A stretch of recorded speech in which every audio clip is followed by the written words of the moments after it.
Welcome to State of Mind.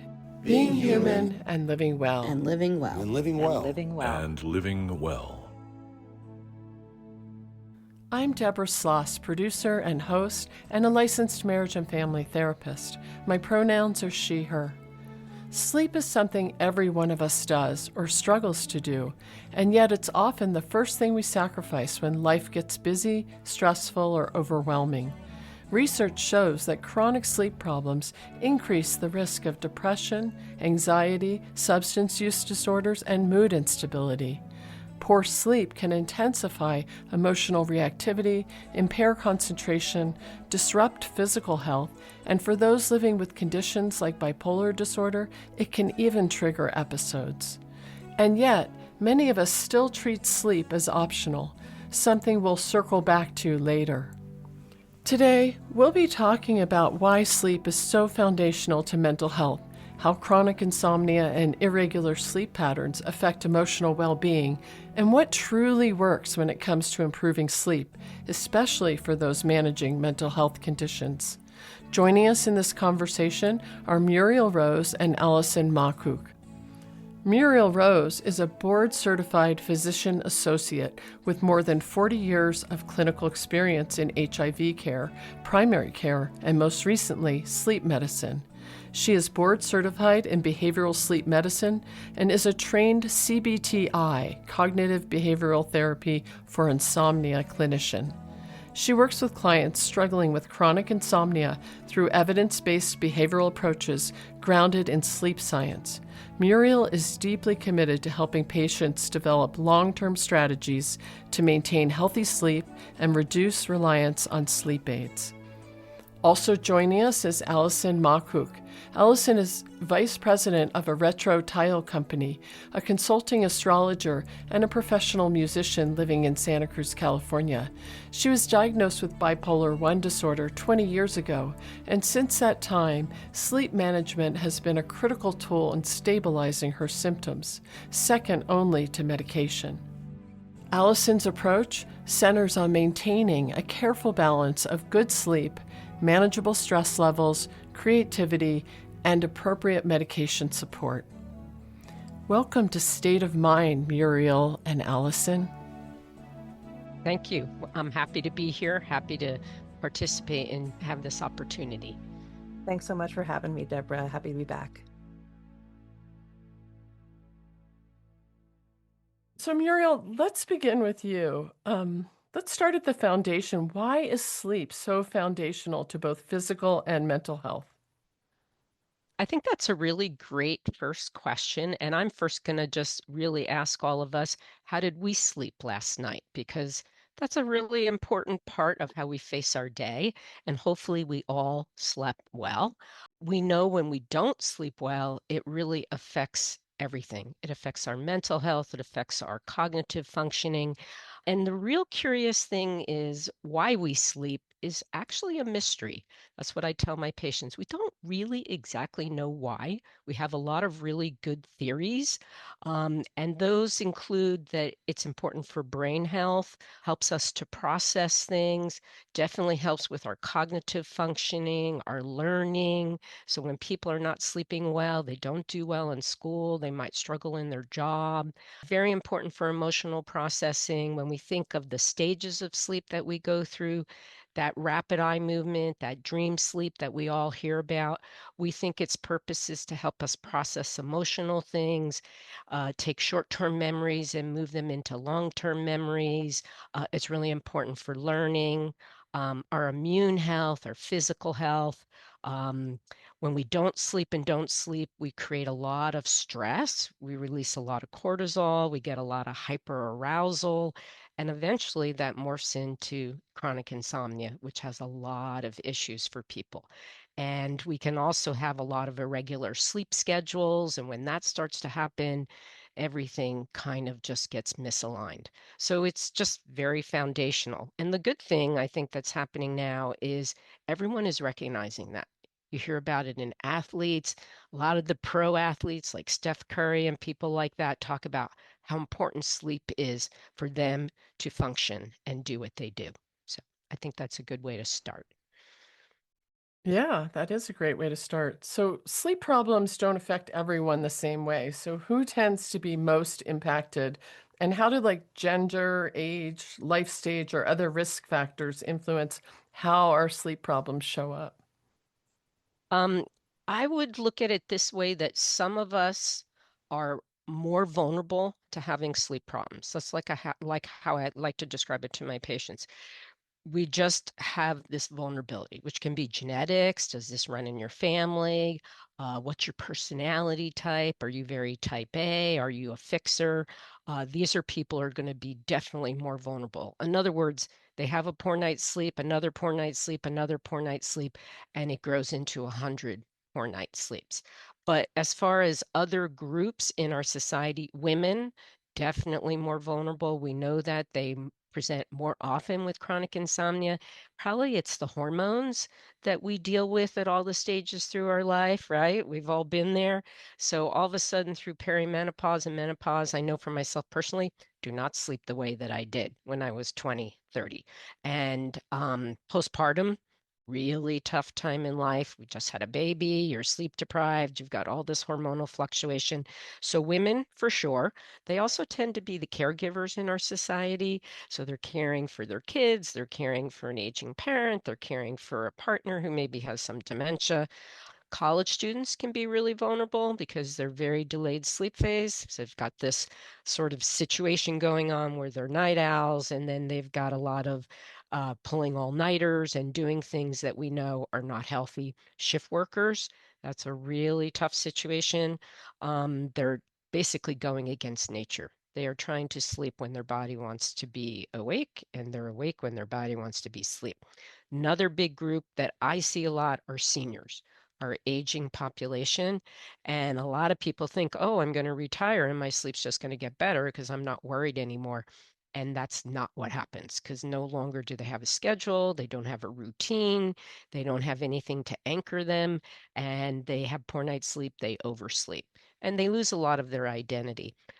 Also, folks with mental health, like Allison, what she dealt with, anybody who has a mental health diagnosis like depression, PTSD, bipolar, anxiety, they're going to be more vulnerable.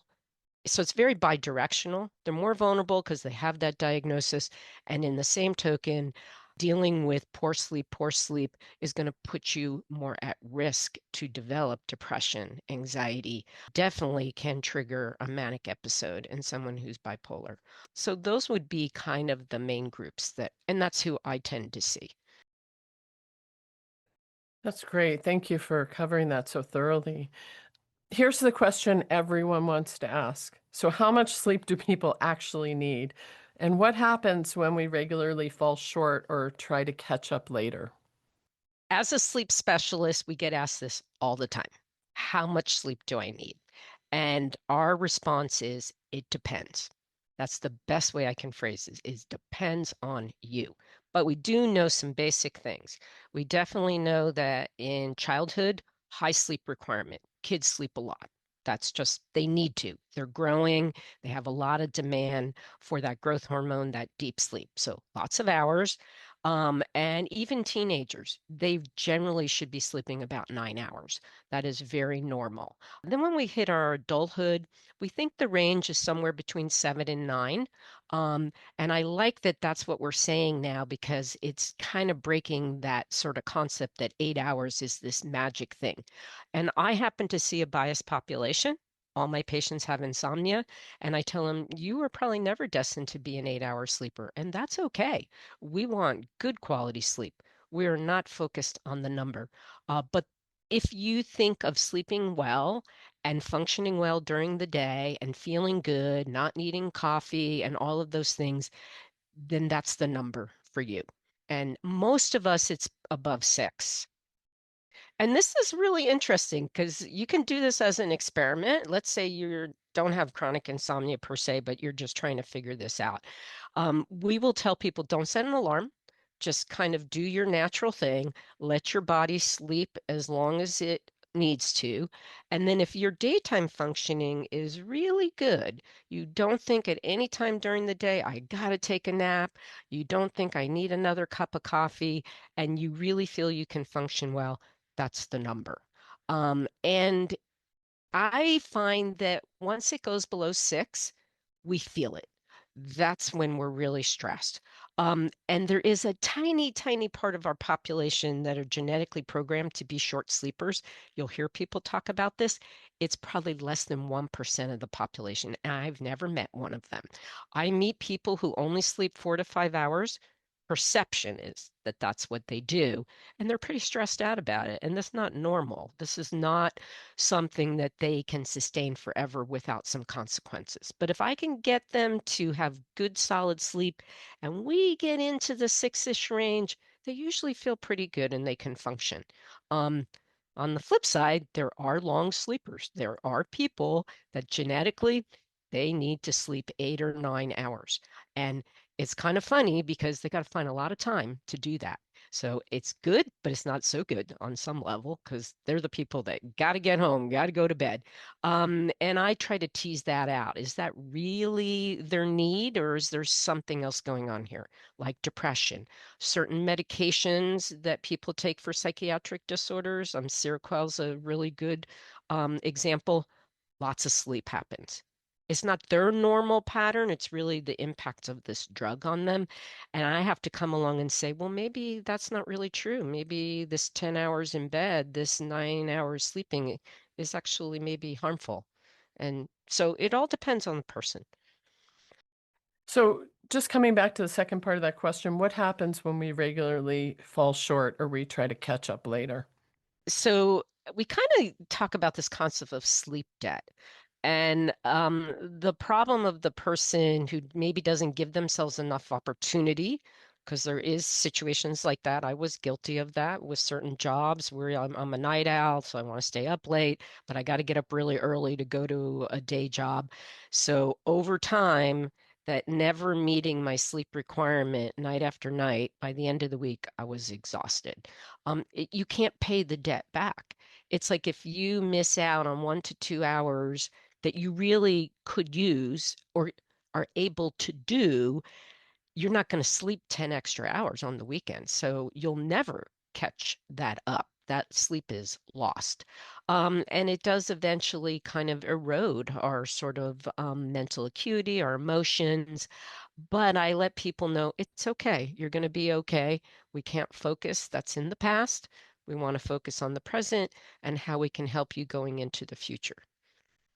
So, Muriel, for listeners who are struggling with sleep, whether or not they have a mental health diagnosis, what should they understand about why consistent and regular sleep really matters? The way I look at it is we have to have a rhythm to our life. And this is very connected to that circadian system that we all have, that circadian clock, that sort of just kind of routine rhythm. And that regulates kind of everything. So this is a big issue with people who are bipolar. That rhythm gets sort of just kind of very erratic. And it just doesn't work well to have good quality to their life. And sleep is a big part of that. And so it's kind of interesting because maybe struggling with the mental health issue and getting the right meds and everything is challenging, but they're willing to work on the sleep. And I know how to help them with the sleep. I know what little things we can do together. And if we can get that regularity, that consistency, which is, the schedule and all these things we do, they start to feel better. And that creates a better routine to their whole life. And we talk a lot about behavioral activation, getting people out, get out of that bed, just really create this regularity to your life. And sleep is like this key element. So it really matters. So, Allyson, I want to turn to you now. Some of our listeners might remember you from an earlier episode we did on navigating bipolar disorder in college. In that show, you highlighted how critical sleep is for your mental health, second only to medication. When did you realize sleep was essential to managing bipolar disorder, and what did it take for you to truly accept that protecting your sleep had to be a priority? I mean, Wow, I feel like the first place I really noticed that sleep mattered was just that sleep was gone. And that was part of the like ways that I was noticing that my illness was really taking over. And that really started in high school. And, for me, Muriel, you're talking about type A, someone who's worrying, someone who takes a lot of responsibility and makes things happen. That is absolutely me from the moment I was born. And then I went from middle school, where I had a later bus, I didn't have after school activities, to high school, where my bus showed up at my house at 6 a.m. I was the first stop. And I was the president of the ecology club. I was the lead in the musical. I was on the debate team. I was AP classes stacked. I was doing my homework until 11. I would say, I can't go to dinner. I can't sit at the dinner table with you guys. I have to finish my homework. And so what it meant was I started high school with 5 hours of sleep every day. And before you knew it, I was losing weight because I wasn't eating. I was slowly sleeping less and less and less and less.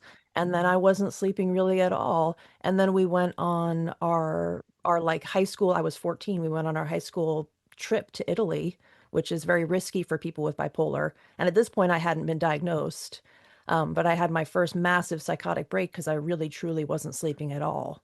And the stress of the travel. I was terrified. I was a kid and I was curled up in the corner of a room in a foreign country, feeling like men were coming in the windows. Like, and it really was precipitated by not sleeping because of the trip. Otherwise, I think I could have had more management and maybe we could have had a later presentation of psychosis than 14. So, you can't deny that the sleep is a part of that because you're just laying awake every single night. But I would say where I really started protecting it and where it became easier to protect it is as I got older. In my early 20s, you want to be free and do what you want. You want to stay up late. You want to get drunk. You want to go travel around. I went to lived in New Zealand for 6 months. I lived in France for a month. You're all over. There's stress. But then I realized as I've gotten older, you know what? I'm actually a lot healthier when I have a stable job. When I even if I'm not getting 8 or 9 hours, if I'm getting my 7 hours for me every day, that and I'm going to sleep at the same time and I'm waking up at the same time, even though I'm a person who doesn't want to be constrained, that constraint is sort of like the tether attached to a boat that allows you to explore, but keeps you safe. And so, yeah, as I've gotten older, that's been really important. And so I've been very protective of that, which sometimes you come up against boundaries around that, which I think we're going to talk a little bit about later. Yeah, so you said some of this, but I'm wondering if you could expound a little bit about what being very conscientious about sleep looks like for you in your everyday life. In the most like practical, non-woo-woo way I can possibly say it, like self-awareness and noticing. Just, oh, you know what? I got a little less sleep last night and I actually am not tired. That's a warning sign for me. I actually feel more mentally alert now that I've been having less sleep the past few nights. That is a concern for me. And so I'll notice a feeling in my body if I haven't had sleep, and I can kind of feel the mania creeping up in my body. So, like, noticing those kind of small things on a daily basis, really paying attention, is kind of the foundation of conscientiousness. And then also, I would say, like, setting really good boundaries is part of being conscientious. I'm a musician professionally. I tour. We go 4 days in Oregon. We're in South Carolina for a festival and we're playing the light set. I am out there staying in hotels around the country. And part of it for me with the band was saying, I cannot be in this band if you're going to have shows that go until 3 in the morning. And then we have to wake up at 6 to go to Arizona, 10 hours away. And then we play a show until 2. And then we're waking up at 6. I will be breaking down on day 2. I will be sick by day 4. Like I have a disability and sleep is a part of my accommodations. And there's a way that boundaries can feel like limits sometimes. but boundaries are also like the foundation that you can stand on. And so that's something that I try to honor in myself.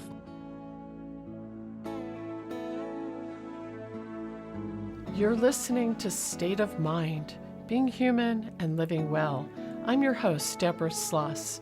Today we're discussing the connection between sleep and mental health, why sleep is foundational to emotional well-being, and how people living with mental health conditions can protect and improve their sleep. Joining us for this conversation are Muriel Rose, a behavioral sleep medicine specialist and CBTI clinician, and Allyson Makuch, who lives with bipolar I disorder and has made sleep a cornerstone of her mental stability. Back to our interview. So Muriel, after hearing Allyson's story, can you talk some about how chronic insomnia and irregular sleep patterns interact with mental health conditions like depression, anxiety, PTSD, or bipolar disorder? I would see it, the way I like to think of it is bidirectional relationship, in that we can maybe not have those mental health diagnoses, but then we start to develop chronic insomnia. Typically, that means we're vulnerable to it. Something comes along in your life that triggers you to not sleep. You don't sleep, you don't sleep, and then that eventually morphs into chronic insomnia. But we know that when that starts happening, we're going to see very high rates of depression, like 2 to 4 times, because you have this problem, and that now is really eroding your ability to really kind of do your life. So it will trigger the depression, and then they work harder and harder to get the sleep, and of course it gets worse. Anxiety, major common theme. Also, I can see that as bidirectional. So the hyperarousal and everything that's going on with the inability to sleep is definitely going to morph into having more anxiety, a lot of worry. And the worrying about the sleep, it just kind of fuels itself. The bidirectional aspect would also be if you have these diagnoses like depression, like generalized anxiety disorder, PTSD, bipolar, you're really vulnerable to have sleep problems just as a direct result of having those diagnoses. And depression can be either lots of time in the bed, so almost like you're sleeping all the time, but most of the time that excessive time in bed, which is don't want to face the day, done with the day, I just want to get away from this, they go to bed. And eventually they don't sleep well and will have insomnia. So that's where we use a lot of the behavioral activation. So we're not going to do that. The bipolar, Allyson gave such a good description of what happened to her. And sleep is totally this trigger. So she's seeing that now, in that she's got this diagnosis, and she realizes I cannot let myself get into that situation. And she's exactly right. That is really stressful to the system and would put her at great risk. PTSD, another really interesting group of people, and these have been a lot of my patients, where all the way to childhood. A classic example would be growing up in a home with domestic violence, alcoholic parents fighting with each other, and you're a little kid, vigilant, in the bed. And that eventually will morph into adulthood, where you're still vigilant. You still feel that sleep is not a comfortable thing to do. So there's so much connection. So let's talk, Muriel, a little bit about sleep aids. What do you want listeners to understand about prescription sleep medications, over-the-counter options, and the growing use of cannabis, both CBD and THC for sleep? When can these help, and when do they become problematic? That's another great question, big topic. I could talk for an hour on this. Um, I I kind of see sleep aids as a tool, a bridge. I know that Allyson may be addressing that for herself. I'm a very interesting person to ask that question, because I spent 20 years in primary care, family practice. And the people that I wrote sleeping pill prescriptions, I can see them in my mind, because I didn't really know how to help them. I didn't know this work. I didn't have the time. So they saw me once a year and I refilled their Ambien and we were all good. But I know that I wasn't really solving their problem. And now I feel like my whole raison d'etre in a way of the work I do is to really give people the support to move away from these sleep aids. When you think of it, you're not confident. You don't trust this natural system. You think you have to do something to fix it. For Allyson, it's a little different because she's got reasons, and that is legit. It's all risk versus benefit. So as far as the sleep aids that are out there, the over the counter, I tell people right away, the risks totally outweigh any benefits to you. This is our Tylenol PM, Advil PM, Unisom. We now know they're associated with memory loss and dementia for our seniors. You don't need a prescription to get them, but they're very unsafe, not good for the brain. And it's funny when I meet people and tell them this, they stop it, I mean, but of course, working with me helps them then to figure out how to get the sleep better. Um, so there's a bunch of different groups of medicines. Most of us are aware of them. The Z drugs is Ambien, Lunesta, Sonata. I do use those because they've been around a long time, as long as you don't have any severe side effects. But think of short-term use versus long-term use. So the classes, most of us are familiar with them. The true benzos we really want to avoid, but people come to me all the time on lorazepam, prescribed by a psychiatrist, saying, well, you really need sleep, so we're going to do this. And tolerance is a really common problem. So if you're focused on sleep, must fix sleep, must get sleep, must get sleep, it's going to stop working. You're going to take that lorazepam, and in a week, you're going to be asking for more. So CBTI, when I do my program, it's really to help people see, to navigate that. But they do have a role. They definitely have a role. Oh, and the cannabis. The reason why I really wanted to talk about cannabis is that very commonly used. It's really the new guy on the block. Just about every person that I work with has either been told to go to the dispensary and get some edibles by a friend, or they are using edibles. So my job is not to tell people how to live their life, to not do cannabis, but I kind of just want them to know that the science doesn't really support it. We now know that when we really look at truly what it's doing, we don't see good quality sleep. We see temper down activation, so we feel relaxed, so that can help us to get to sleep. That's mostly the THC component. Most people don't stick with CBD because it's not that powerful. They usually move to a combo or THC. So its limitations are tolerance, just like with alcohol, so it's not going to work as well. So now they need to take more. We know that it suppresses REM, which is not a good thing. Dream sleep's really important to us. And we know that it suppresses deep sleep, which is also not a good thing. And the big hang up for people is they want to travel. They want to go overseas. They want to go to places and they don't want this in their luggage. And so that will trigger people to come work with me. And I treat it just like a sleeping pill. We taper. I do it just like it was Ambien. To me, it's really not any different. It just works a different way in the brain. So you specialize in CBTI, Muriel, cognitive behavioral therapy for insomnia. Can you briefly explain what CBTI is, why it's considered the gold standard for chronic insomnia, and how does it differ from common strategies people try on their own that often don't work? It stands for Cognitive Behavioral Therapy for Insomnia. And essentially, I like to think of it as a behavioral program. That's how I explain it to patients. Think of it like taking a workshop, like taking a class. It's very evidence-based.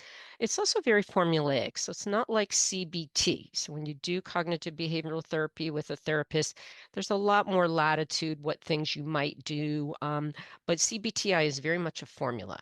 And so it was actually developed in the 1980s, and the history was kind of interesting. Prior to all of that, chronic insomnia was thought of as a psychiatric disorder. They really didn't know what to do about it. And a very smart group of psychologists came along and said, wait a minute, if we look at sleep science and we look at the way sleep works, we can kind of help anybody. This isn't really a psychiatric disorder. And they were the first group, they were all psychologists that came up with the techniques that are now part of CBTI. Because what they found is that you could resolve the bipolar disorder, you could resolve the anxiety, but the sleep was still a problem because they had done all these things to fix their sleep. which was not helping. So their mood was better, but their sleep was not any better. And that's kind of what triggered it. So it's very based on things like sleep logging. And by doing the logging, we're able to see their patterns. We do a lot of psychoeducation where I spend a whole hour on just discussion about the circadian system, sleep-wake regulation. And then we do a thing called bedtime restriction, which we would be very careful with someone like Allyson, because now we're saying you don't get to be in bed 10 hours and only sleep 6. This isn't working. So that's an evidence-based technique where we want the time in bed to much more closely match the amount of sleep. We talk about stimulus control, which is classical conditioning, that the bed is for sleep, sex, and sickness. It's not for laying awake for hours. It's not for watching TV. We want a positive association.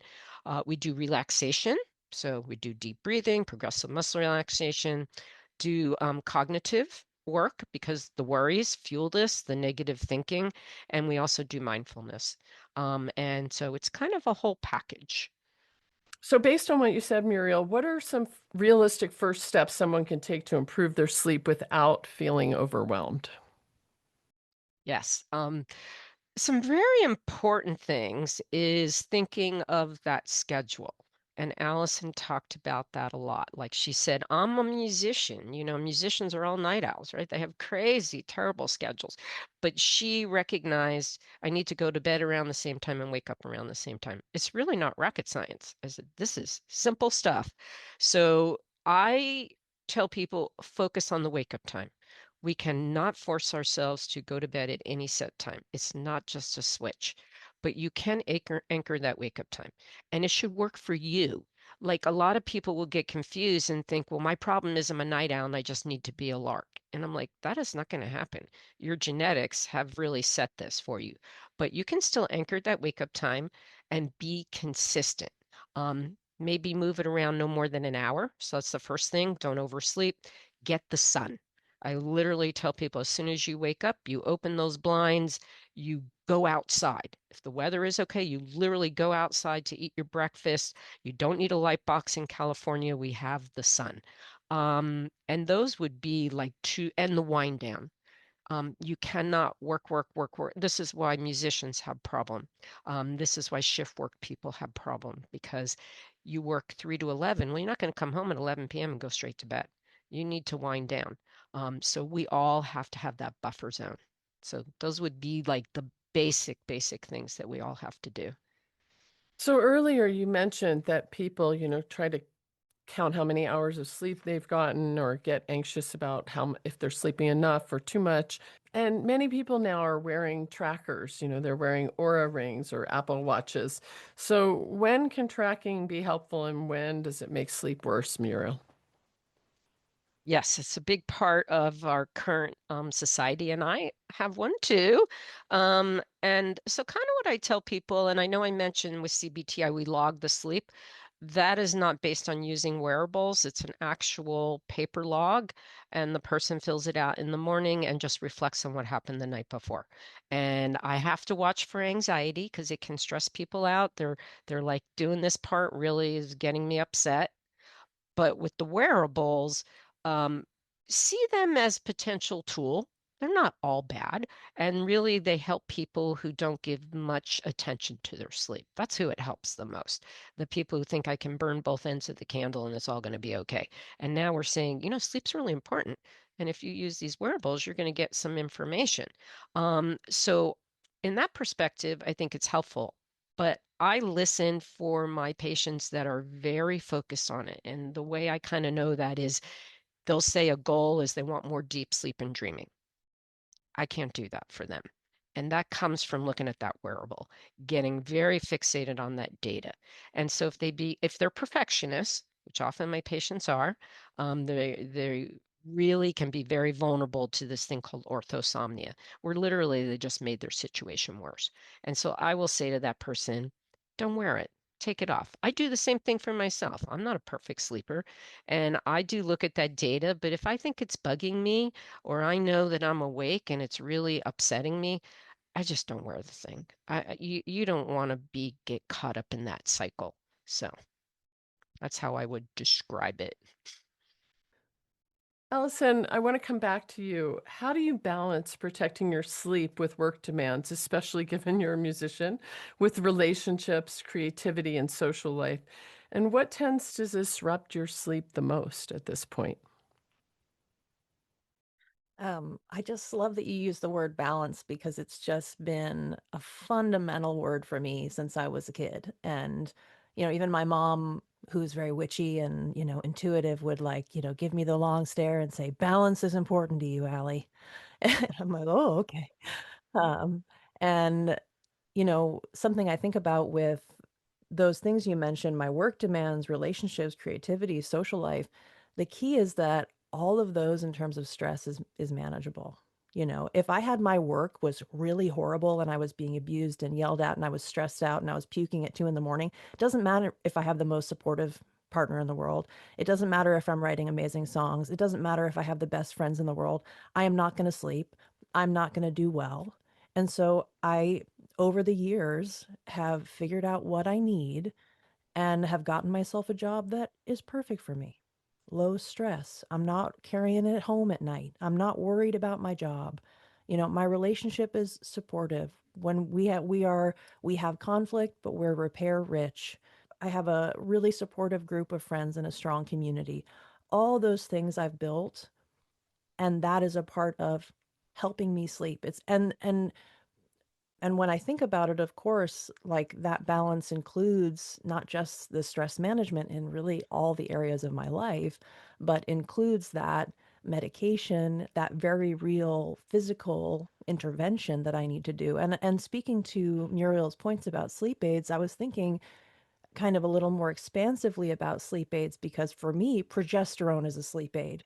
It means that I don't, have 3 nights laying awake right before my period every month. That destabilizes me even at the most destabilized point in my month. So if I take my progesterone, that's a sleep aid for me. And when I think about what disrupts my sleep the most, for me in particular, I have OCD and that's ruminating. So something stressful will happen, a stressful conversation happens, and I'm ruminating, kind of trying to solve it. And I should have said this, and I should have said that, and next time I'll say this, and that kind of thing really disrupts me. And what I often do there is try to just be as calm as possible. Yeah, I want to just, for listeners, clarify that progesterone is a hormone, in case they don't know what that is. So when your sleep starts slipping, Allyson, what helps you get back on track? Something I think about there is I'll never really go straight to a sleep aid. Mostly because exactly what you talked about, Muriel, it is the risks versus the benefits. Lunesta is the only sleep aid that works for me. I've tried a lot of other sleep aids. I need the stay asleep all night kind of sleep aid. But dementia risk is high, like with chronic use, and I had to use it quite a bit when I had episodes a number of years back. And so I don't usually reach towards that. But something I think about is I'm never going to sleep if I don't have a few things happening for me. One is rest. I can't sleep without rest. I can't sleep without comfort. I can't sleep without safety. And so there are a lot of people who probably come into your practice or who are laying awake at night who will never fall asleep because they're not safe. I really try to really lean into that rest. If my sleep is slipping, I usually probably have been working too much. I've been going too much. I'm a go, go, go. I work a full-time job and I run a business and I'm a professional musician. I'm extremely scheduled. And so if I'm starting to slip, I get that rest. I get the comfort. I slow down. And even if am laying awake at night, I'm in a place with it where I just center the rest that I'm getting. Instead of worrying about, I'm not getting sleep, I go, I'm here in my bed to rest, and I'm hoping that I sleep.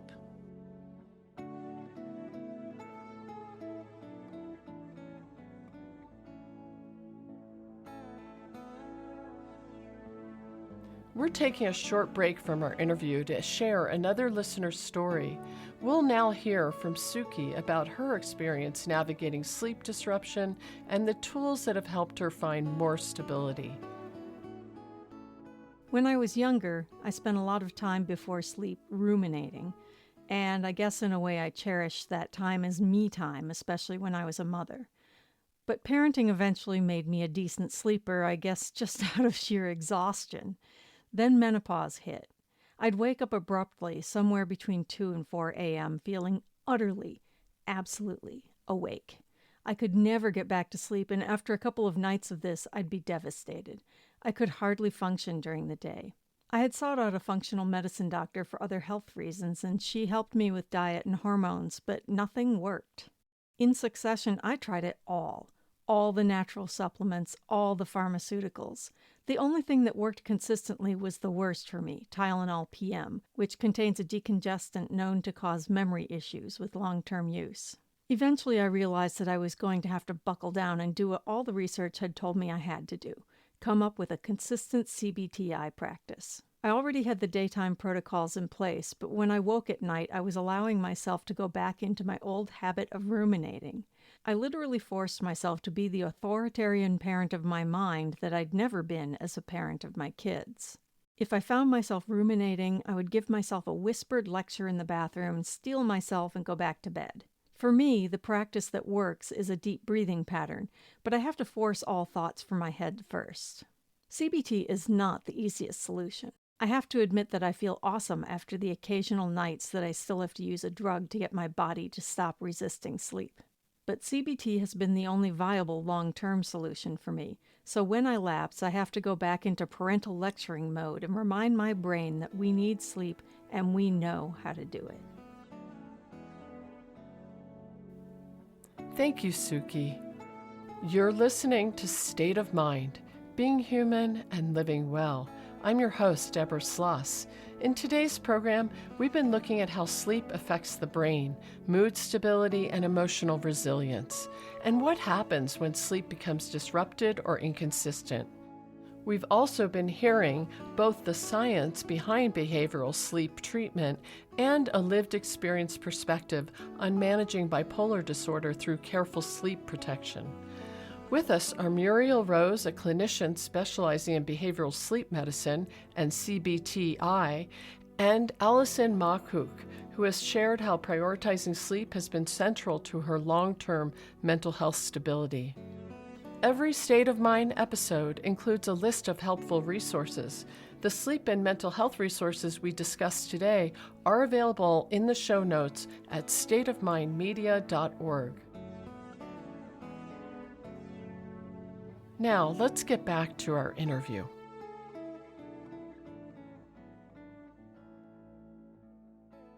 So Muriel, let's dig deeper into treatment. How does CBTI actually work in practice? What does it involve? How much commitment does it take from people who might engage in it? And who benefits the most? Well, you want to think of CBTI as working on behavior change, really coming at it with trying to give people the tools they need so that they don't have to rely on medications. So to me, it's looking at behavior, it's looking at thoughts. I always tell my clients our goal together is to figure out how to reduce the worry and how to increase your confidence in your own sleep system and be realistic because it is never going to be perfect. But if we can do those things, we're going to be successful.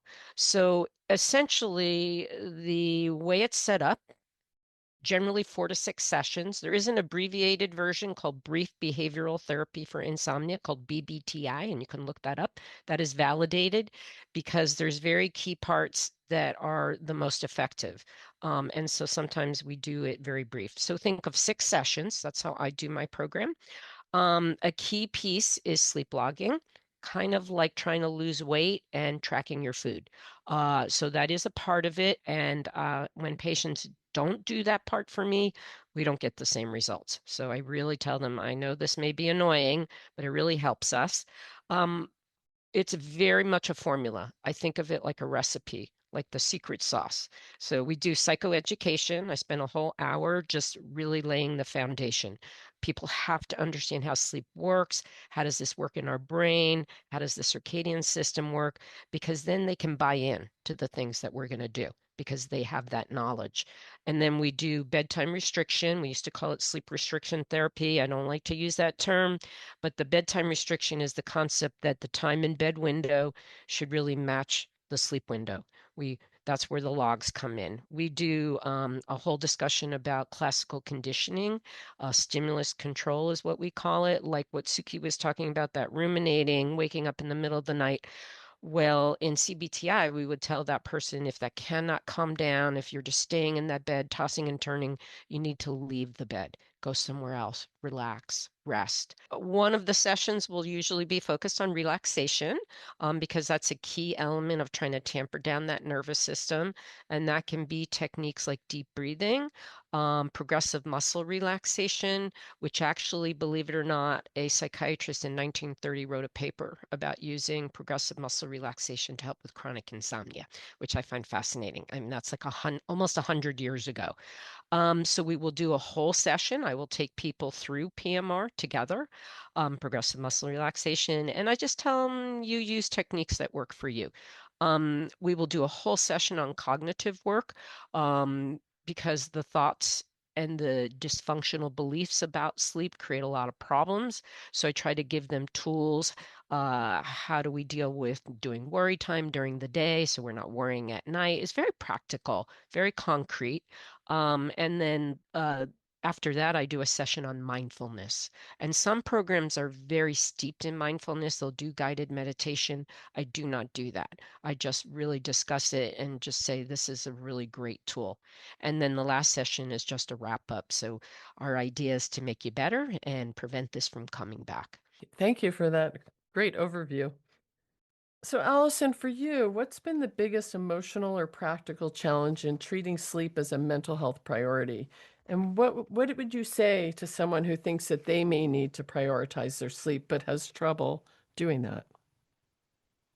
I would definitely say it starts with yourself and internal resistance. And there's also like sadness that's there because there's just a part of my spirit that just wants to go and do and be and not have, I want to go on the tour and go be up until 3 and hang out and then wake up at 6 and then go to the show. I want to be able to be a little more flexible. And I'm not flexible. I'm pretty rigid.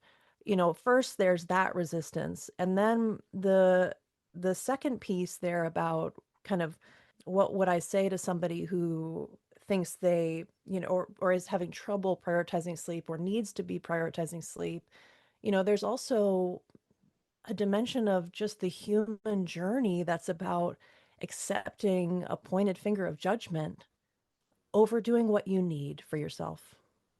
That's just a part of, I think, what we all have to go through is going, this is what I need. And someone goes, I don't like that. That doesn't work for me. I'm going to judge that. And you go, okay. I really love that you spoke to the grief because many times grief is part of it. And if we don't acknowledge that, we almost can't move on to the next stage.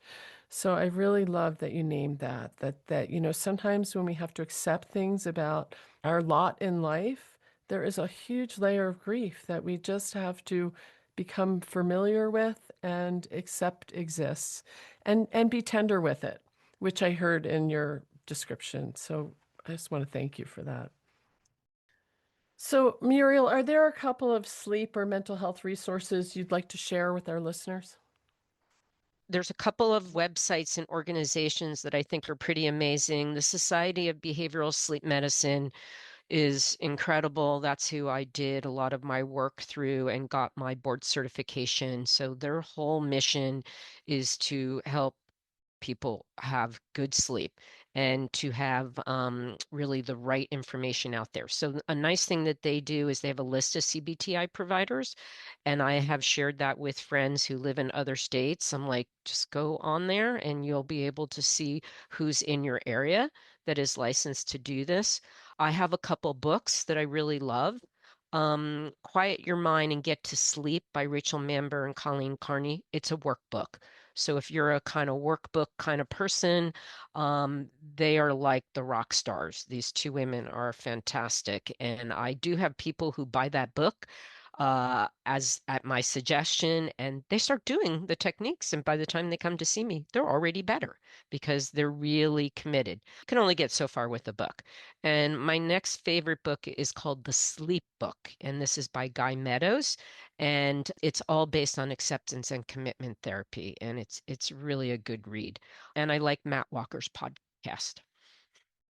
What are a few key takeaways for listeners who may be realizing for the first time that sleep could be affecting their mental health? I think the key thing I like to tell people is you're not broken. You can feel broken, but you cannot break someone's sleep system. We can get in the way, and it doesn't feel like it wants to work, but you are not broken. But it's not a luxury. This is an essential part of our life. And start small. You know, little changes grow into big changes. That's why CBTI works, because it's not me giving you a piece of paper with all the sleep hygiene stuff, say, go home, do this, and you're all better. It's little changes growing into big changes. And I have a lot of metaphors I love to use with my patients, but my favorite is that our goal in life is to sleep to live and not live to sleep. Allyson, what about you? What final thoughts would you like to leave listeners with today? First of all, I'd like to just extend a ton of compassion towards anyone who is struggling with their sleep, whether they have a mental health condition or not. It's really challenging, it's maddening, it messes you up, and it's hard to handle. So I have a lot of compassion for that. And I also know from personal experience that it really is possible to work with it and get to a place where you have the sleep that's right for you. It can just take a lot of changes in life that you might not realize you need to make because we've often just been sold that we need to take a medication for our sleep problems. The last thing that I would say is, like I mentioned it throughout this episode, is loving yourself as a human being who really needs what they need, and setting boundaries and advocating for that as much as you can is really important for sleep.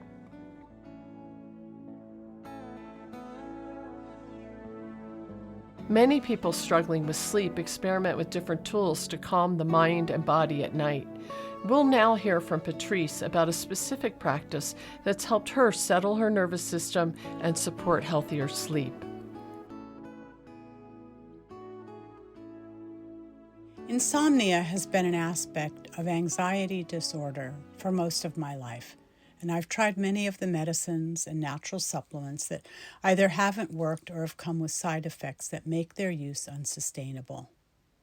When I wake in the night, say at 1, 2, or 3, my mind often tells me it's ready for the day. Let's go, it says excitedly. There's this and that to do. I'm an early riser, so if it's 4 a.m., I trust my mind, and the two of us enter the day with great focus and joy.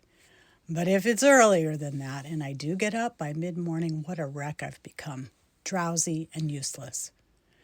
A couple of years ago, never a meditator, I learned a breathing technique that works remarkably well to quiet my active mind and ease me back to sleep. It's called box breathing, but it should really be called frame breathing. If you'd like, you can try it with me now. Imagine a square picture frame. I imagine a nondescript wooden frame with no picture inside, but any kind will do. With your mind, get an image of the bottom left-hand corner. Begin by taking a slow inhalation for a count of 4, and as you breathe in, walk your breath up to the top left corner of the frame. Now hold that inhalation and walk it across the top of the frame for another count of 4 until you arrive at the top right-hand corner. Then slowly exhale, counting to 4 until you arrive at the bottom right-hand corner. Once there, hold the exhalation, moving yourself back to where you started. How was that? The reason this works for me is that by following the breathing pattern, counting while holding a mental picture of the breath moving along the frame, thoughts can't get in. There's no room for them to enter. This exercise requires following direction and takes attention that would otherwise be consumed by mind chatter. Sometimes a thought intervenes, and then I lose my way. but it's okay. I never berate myself. I just begin again. Or some nights, I begin again and again. And next thing I know, it's morning.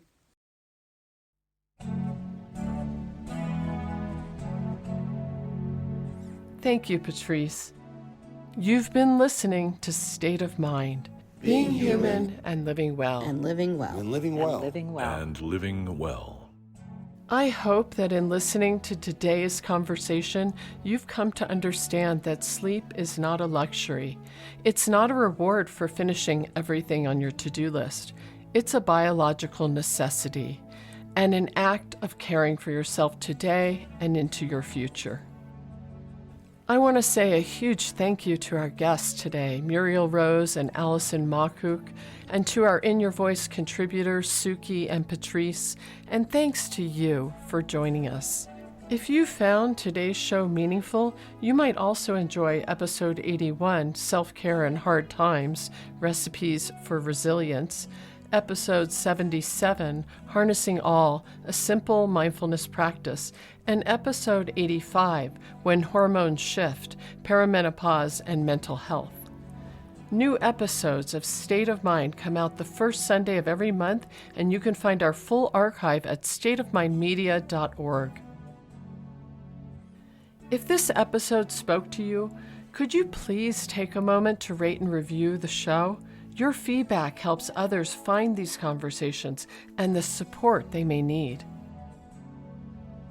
We want to hear from listeners and community members just like you. Share your story, like Suki and Patrice did today, by submitting an In Your Voice recording.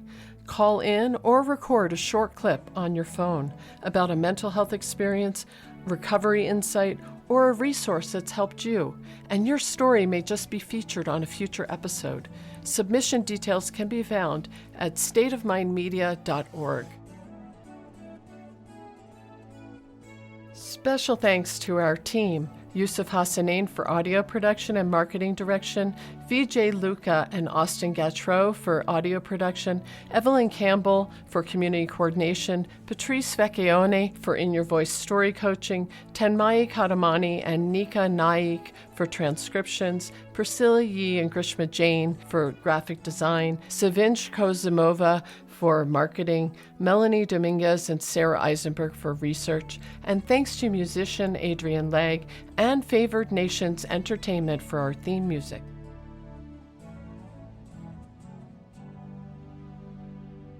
State of Mind was developed and originally broadcast in association with KSQD-FM in Santa Cruz, California. Join us again next month for another episode of State of Mind. Until then, live well.